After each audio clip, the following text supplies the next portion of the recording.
اور ایک ورزش ہے جو میں آپ کو بتانا چاہوں گا اس سلسلے میں، اس کا ایک قصہ ہے۔ پشاور کے قصہ خانی بازار ہے۔ قصہ خانی بازار پشاور کا ایک مشہور بازار ہے، بہت بڑا بازار ہے، بہت پرانا، صدیوں پرانا۔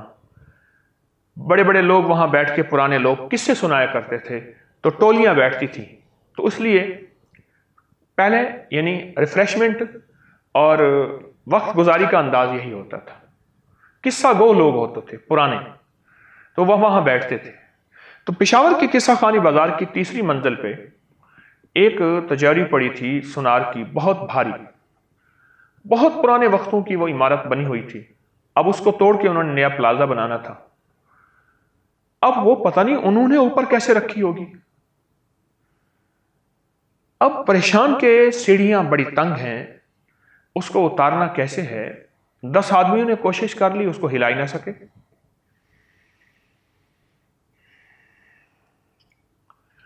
آخر ایک صاحب کھڑے تھے، وہ کہتے تھے یہ کام ہو جائے گا۔ کیسے ہوگا؟ کہا کہ آپ چرسی کو بلا لیں۔ اس کا نام کیا تھا کوئی خبر نہیں، بس اس کو لوگ چرسی کہتے تھے۔ آپ چرسی کو بلا لیں، وہ کام کر دے گا۔ یہ 60 اور 70 1960-70 کے درمیان کا واقعہ ہے۔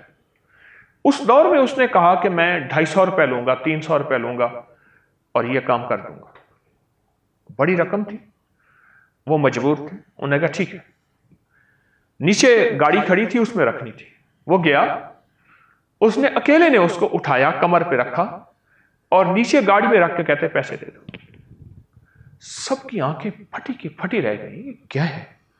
اس کی کمر، اس کے مہرے، اس کے جوڑ، اور ایسے بالکل کمزور سا آدمی ہے اور اتنی بھاری، اور یہ نظام اٹھایا، اور وہ تو پتھر تھا، پتھر کی بہت بڑی چٹان تھی، اور اٹھا کے نیچے رکھ دیا۔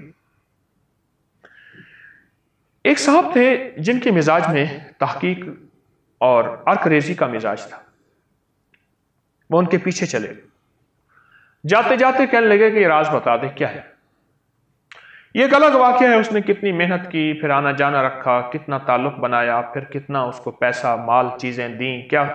آخر کار یہ پتا چلا کہ میرے پاس ایک راز ہے، وہ ہے سانس کا راز۔ مشرق کی طرف منہ کر کے اپنے سینے کو پھیلانا ہے، یعنی گردن کو اٹھانی ہے، لیکن جسم کو ڈھیلا چھوڑنا ہے، جسم کھچا ہوا نہ ہو، تنا ہوا نہ ہو، ایسے کر کے، اور آپ نے ناک سے سانس لینی ہے۔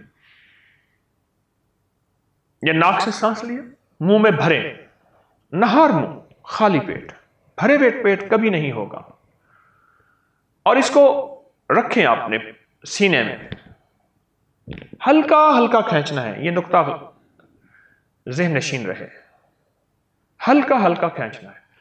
جب آپ دیکھیں کہ آپ کا سینہ بھر گیا، اس کو اپنے پھیپھڑوں میں محفوظ رکھیں۔ وہ صبح کی آکسیجن، وہ صبح کی ہوا، اور جس میں آلودگی، جس میں چیزیں نہیں، وہ صبح کی الگ صبح۔ اور اس کے بعد جب آپ دیکھیں کہ آپ کا سینہ بھر گیا، آپ آہستہ آہستہ اس کو چھوڑیں منہ سے، آہستہ آہستہ۔ یہ عمل صرف 13 بار کرنا ہے بس۔ وہ شخص جس کو چرسی کہہ رہے تھے، نہ معلوم اس کا کیا نام تھا، بس وہ کہنے لگا کہ یہ میرا عمل ہے، اور میں نے زندگی میں یہ عمل کیا ہے، اور اس عمل سے میں نے نفع پایا ہے، اور اس عمل سے میں نے فائدہ پایا ہے، اور میں نے اس کی مشق کی ہے سالہ سال۔ آج میرے جسم میں جان ہے، طاقت ہے، میری ہڈیوں میں، میری پٹھوں میں، میرے اعصاب میں قوت ہے، اور یہ وزن میرے لیے کچھ بھی نہیں ہے، میں اس سے بڑے وزن اٹھا چکا ہوں۔ میں ایک صاحب کے پاس گیا تو مجھ سے کہنے لگے کہ آپ کا ایک میں نے رسالے میں یہ مضمون پڑھا تھا، 13 دفعہ سانس والا، اور میں نے کرنا شروع کیا، میرا وضو نہیں ٹھہرتا تھا، اور بہت زیادہ مجھے تکلیف ہوتی تھی۔ اب عالم یہ ہے کہ فجر کے وضو سے مغرب پڑھ لیتا ہوں، میرا معدہ ٹھیک ہو گیا، میرے پٹھے ٹھیک ہو گئے، میرے اعصاب ٹھیک ہو گئے، میرا جسم ٹھیک ہو گیا۔